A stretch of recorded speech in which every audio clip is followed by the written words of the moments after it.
नमस्कार, स्वागत है आप सभी का हमारे इस वीडियो में।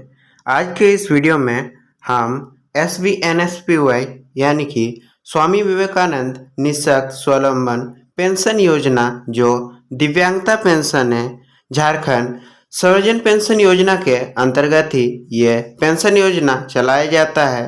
इसके बारे में ये वीडियो डिटेल वीडियो होने वाला है। हम बताने वाले हैं इस पेंशन योजना के लिए आपका मिनिमम जो दिव्यांगता प्रतिशत है कितना होना चाहिए और लाभुक फॉर्म फिल करते टाइम कौन कौन सी बातों का ध्यान नहीं रखते हैं, कौन कौन सी वो गलतियां करते हैं जिस वजह से उनका फॉर्म को जल्दी स्वीकृति नहीं मिलता है और 6 महीना साल भर तक उनका फॉर्म पेंडिंग में पड़ा रहता है। नए या पुराने आवेदक हो सभी के लिए यह वीडियो है। हम इंदिरा गांधी पेंशन योजना के बारे में इस वीडियो में नहीं बताने वाले हैं क्योंकि झारखंड में ज़्यादातर जो लाभुक है वो इसी पेंशन योजना के लाभुक है। यदि झारखंड में 10 लाभुक है तो 10 में से 7 लाभुक स्वामी विवेकानंद पेंशन के ही होते हैं क्योंकि ये पेंशन योजना का जो पात्रता है इसमें जितने भी डॉक्यूमेंटेशन है, इस पेंशन योजना का जो क्राइटेरिया है वो इंदिरा गांधी पेंशन योजना से काफ़ी कम है। इसी वजह से हम इस पेंशन योजना के बारे में ही बता रहे हैं क्योंकि चाहे कोई भी योजना हो, भले राज्य सरकार या फिर केंद्र सरकार का हो, बस लाभुक का फायदा होना चाहिए और हम वही वीडियो लाते हैं जिससे आप सभी का फायदा हो और आपको पता भी होगा कि अभी इंदिरा गांधी पेंशन का पेमेंट नहीं हो रहा है। लास्ट 5 महीनों से काफ़ी लाभुकों का रुका पड़ा है और SBNSPY इस पेंशन योजना का पेमेंट अभी हर महीने किया जा रहा है। तो चलिए विस्तार से जानते हैं। वीडियो का लेंथ थोड़ा सा लंबा जरूर हो सकता है लेकिन आपका काम का होगा तो हमारे वीडियो में अंत तक बने रहिए। आपका जितने भी इस पेंशन योजना से रिलेटेड डाउट्स है, मैं सच में कहता हूँ आप सभी का डाउट्स क्लियर हो जाएंगे। सबसे पहले इस पेंशन योजना के बारे में भी थोड़ा सा जान लीजिए कि ये पेंशन योजना कौन से डिपार्टमेंट द्वारा चलाया जाता है। ये हमने इंग्लिश में लगा दिया है, आप रीड कर सकते हो, नहीं तो इसका हम हिंदी अनुवाद भी नीचे लगाए हैं। रुकिए हम आपको एक्सप्लेन कर देते हैं। देखिए लिखा हुआ है, झारखंड सरकार के महिला बाल विकास और सामाजिक सुरक्षा विभाग द्वारा शुरू की गई स्वामी विवेकानंद विकलांगता स्वावलंबन प्रोत्साहन योजना का उद्देश्य 5 वर्ष और उससे अधिक आयु के दिव्यांग लोगों को सामाजिक सुरक्षा प्रदान करना है जो अपने संसाधनों से खुद का भरण पोषण करने में असमर्थ है और जिन्हें वित्तीय सहायता की आवश्यकता है। यह एक प्रत्यक्ष लाभ अंतरण यानी कि DBT योजना है, इसलिए पेंशन राशि सीधे लाभार्थी के बैंक खाते में स्थानांतरित की जाएगी। ये जो योजना है आपको यानी कि जो भी SBNSPY के लाभुक हैं या फिर आगे बनने वाले हैं सभी का हर महीने आधार नंबर पर भेजा जाएगा और आधार नंबर के जरिए आपका आधार लिंक बैंक खाते में जल्द से जल्द ट्रांसफ़र हो जाएगा। यानी कि इधर सरकार ने पेंशन राशि भेजा और उधर इंस्टेंट आपके बैंक खाता में पहुंच जाता है क्योंकि DBT ट्रांजैक्शन काफ़ी फास्ट होता है। उसके बाद आप देख सकते हो अभी फ़िलहाल वर्तमान में स्वामी विवेकानंद पेंशन योजना में कितनी राशि दी जा रही है। अभी फ़िलहाल वर्तमान में 1000 पेंशन राशि दी जा रही है। भविष्य में इसे बढ़ाया जाएगा, बढ़ा करके 2500 किया जा सकता है। सदन में इससे रिलेटेड काफ़ी हर दिन बहस चल रहा है। जल्द से जल्द सरकार 2500 करने वाली है, तो देखते हैं कितने दिन में करती है। आप सभी लाभुकों की तरफ से काफ़ी डिमांड किया जा रहा है, सरकार को जल्दी करना होगा और जल्दी सरकार करेगी भी। आप देख सकते हो जैसा हमने बताया, ये पेंशन योजना राज्य सरकार द्वारा चलाया जाता है और जो इंदिरा गांधी पेंशन योजना है वो केंद्र सरकार द्वारा चलाया जाता है। उसके बाद आप देख सकते हो एलिजिबिलिटी, क्या पात्रता होना चाहिए इस पेंशन योजना के लिए। हमने इंग्लिश में सभी लिख दिया है सभी चीज़ों को। यदि आप इंग्लिश पढ़ने में असमर्थ हो तो आप वेट कीजिए, हम हिंदी को आपको एक्सप्लेन करके बताते हैं। देखिए, आवेदक झारखंड का स्थायी निवासी होना चाहिए। आवेदक किसी और राज्य या फिर जैसे बंगाल, बिहार, अन्य राज्य का नहीं होना चाहिए, बस झारखंड का ही निवासी होना चाहिए, तभी इस योजना के लिए पात्रता रखेंगे। आवेदक की आयु जैसे हमने बताया कि 5 वर्ष या उससे अधिक होना चाहिए, तभी इस योजना के तहत वे लाभ उठा सकते हैं। उसके बाद का क्राइटेरिया बताया जा रहा है कि आवेदक निम्नलिखित में से किसी भी श्रेणी में संबंधित होना चाहिए। यानी कि आप देख सकते हो दिव्यांगता अधिकार अधिनियम 2016, इन दिव्यांगता के कैटेगरी में आपको रहना होगा, क्योंकि यदि आप इन दिव्यांगता कैटेगरी के अंदर हैं तो ही आप इस पेंशन योजना के लाभुक होंगे। और एक जरूरी बात, इस योजना का और एक बेनिफिट देखने को मिलता है। इंदिरा गांधी जो पेंशन योजना है उसमें आपका दिव्यांगता प्रतिशत कम से कम 80% होना चाहिए, लेकिन स्वामी विवेकानंद पेंशन में ऐसा नहीं है। आप देख सकते हो हमने गूगल से निकाला है,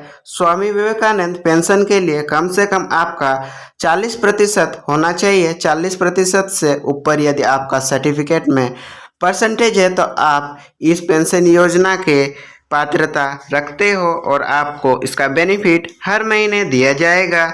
और आप देख सकते हो बताया जा रहा है कि इसके अतिरिक्त आपके पास कोई भी सर्टिफिकेट होना चाहिए, दिव्यांगता सर्टिफिकेट। इसके बारे में आगे हम बताएंगे कि कौन कैसे सर्टिफिकेट किस तरह का होना चाहिए, हमने सभी फॉर्मेट लगा दिया है। उसके बाद जैसे यहाँ पर बताया जा रहा है कि वो जो सर्टिफिकेट है वो कोई भी सरकार या तो राज्य सरकार या तो केंद्र सरकार, किसी भी सरकार के अंतर्गत आने वाले कर्मचारी द्वारा ही यानी कि मेडिकल ऑफिसर द्वारा ही जारी किया जाना चाहिए, तो ही आपका सर्टिफिकेट को वैलिड माना जाएगा।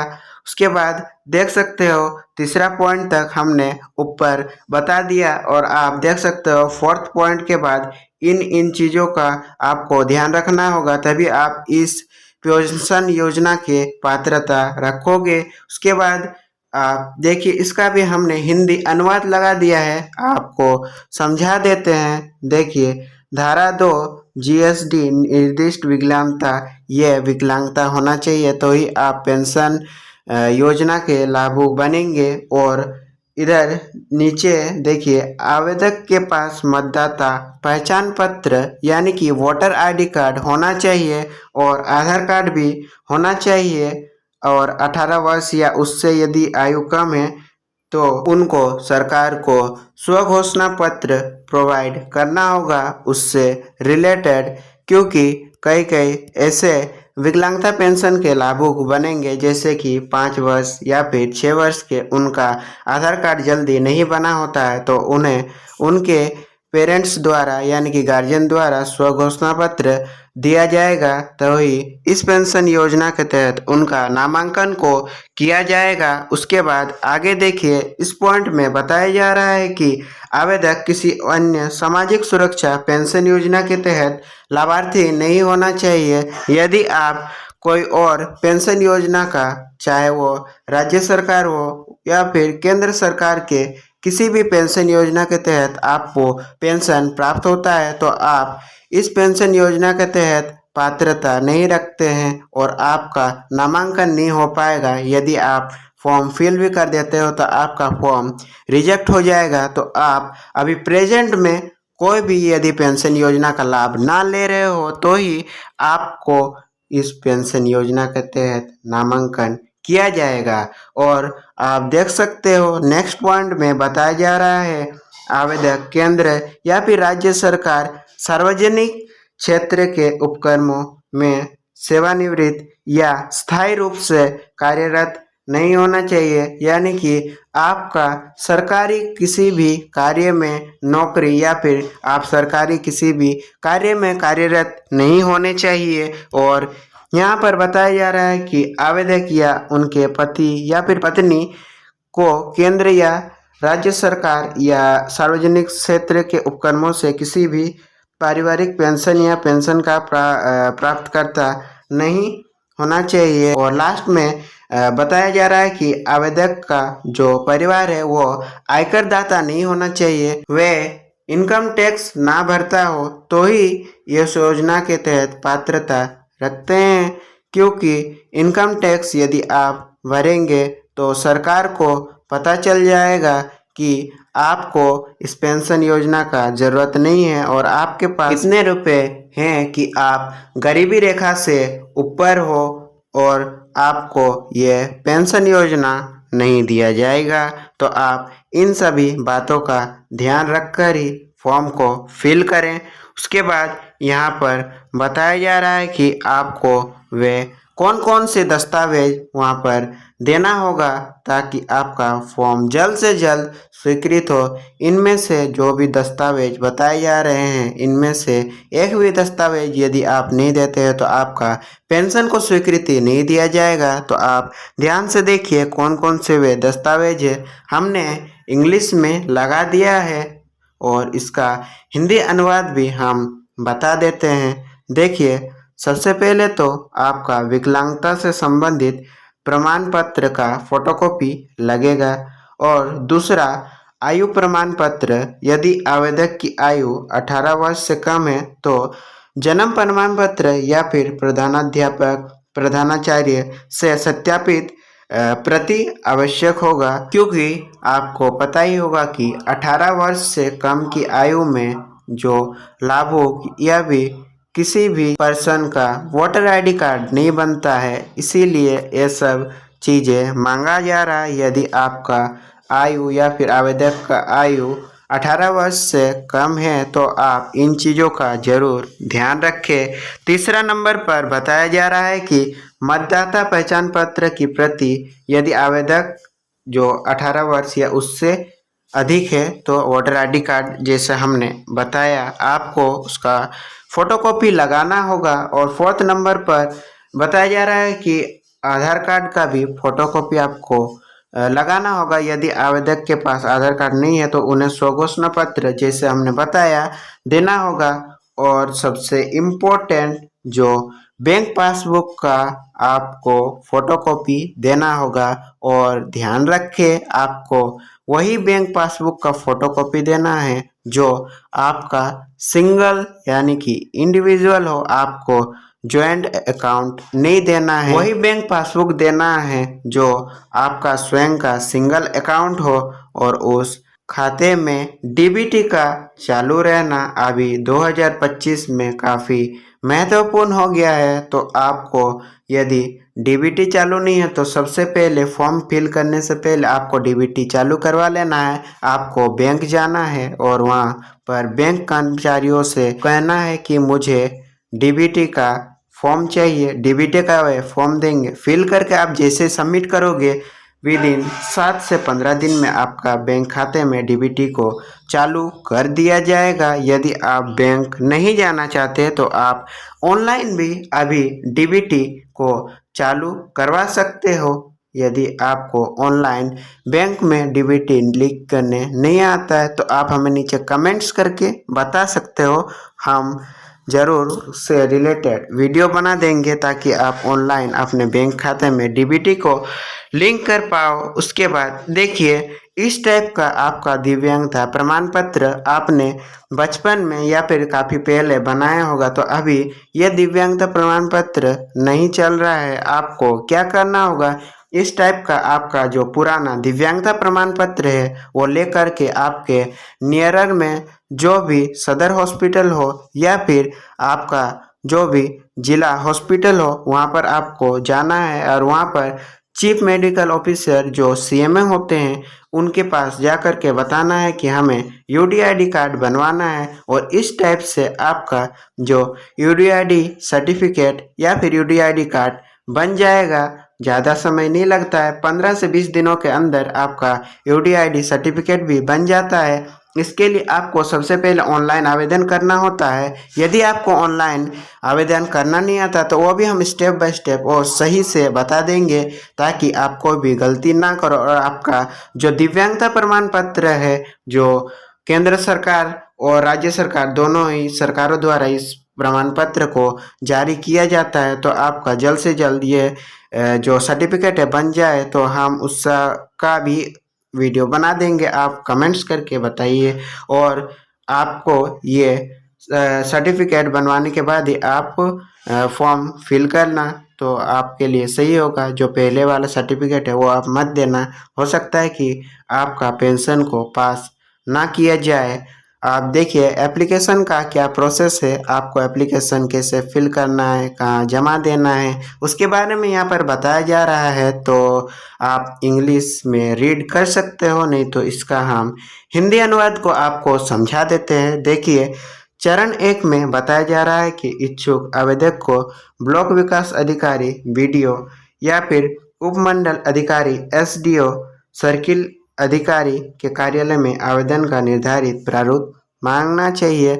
आपको ओनली इन तीनों जो ऑफिस है यहीं से जाकर के जो फॉर्म का फॉर्मेट मांगना चाहिए। कहीं और से आप फॉर्म लेकर यदि फिल करोगे तो हो सकता है उसको स्वीकृति ना दिया जाए, तो आपको जो ऑफिशियल फॉर्म है और इन्हीं कार्यालय से लेकर के आपको फिल कर देना है। चरण 2 में यहाँ पर बताया जा रहा है कि आवेदन पत्र में सभी अनिवार्य फील्ड भरे और सभी अनिवार्य दस्तावेजों की प्रतियां संलग्न करें। यदि आवश्यक हो तो स्व सत्यापित, यानी कि आपका जो फॉर्म है उसका डिटेल्स को एकदम सही सही भरना है और दोबारा चेक कर लेना है, तभी आपको जमा करना है। और उसमें जो जो भी डॉक्यूमेंट्स को, जैसे हमने ऊपर बताया डॉक्यूमेंट्स को बताया जाएगा, उन डॉक्यूमेंट्स को भी आपको जो फोटोकॉपी को स्टेपल करके वहाँ पर सबमिट करना होगा।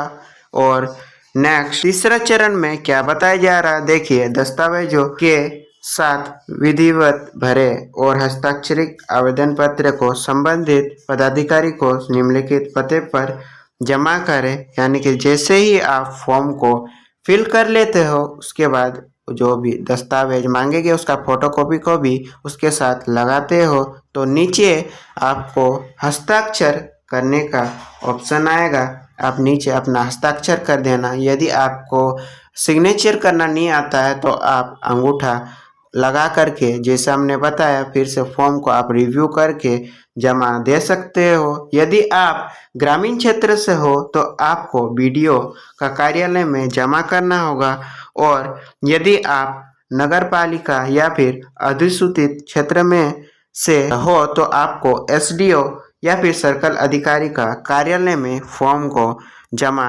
करना होगा। और ये जो भी प्रक्रिया है यह हमने ऑफलाइन प्रक्रिया बताया है। यदि आप ऑनलाइन फिल करना चाहते हो तो उसके लिए आप कमेंट्स कर सकते हो, हम ऑनलाइन भी फॉर्म फिल करना बता देंगे। उसमें आप खुद ही अपने मोबाइल से फॉर्म को फिल कर सकते हो।